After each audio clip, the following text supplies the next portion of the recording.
Welcome to the previous year IIT GATE Life Science Solution series. In this video, I will discuss about the problems from restriction enzymes and cloning strategies. In 2007, a researcher desires to clone a gene of a microorganism, and the size of the gene is 1 kb. Its genome size is 1.5 into 10 to the power 4 kb, and the average size of the library fragment is 5 kb. You have to find out the ratio of the genome size of the microorganism relative to the average size of the fragment in the gene library.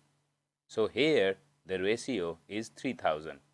In the second part, a genomic library was created in vectors that were transformed into bacterial cells. If there is a 95% probability of the transformation, how many recombinant bacterial colonies will have to be screened to find this particular gene? To solve this type of problem, we will use Clark and Carbon equation.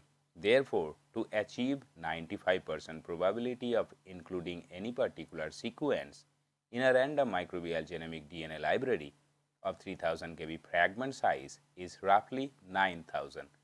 In 2008, three restriction enzymes P, Q, and R and their recognition sequence contains 4 base, 6 base, and 8 base respectively.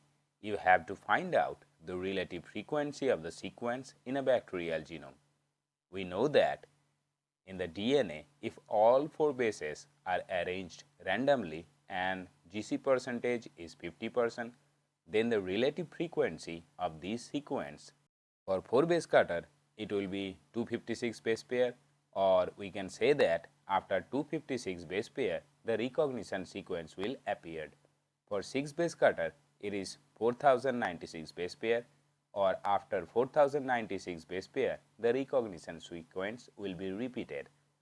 For 8 base cutter, it is 65536 base pair, and so the recognition sequence will come after 65,536 base pair.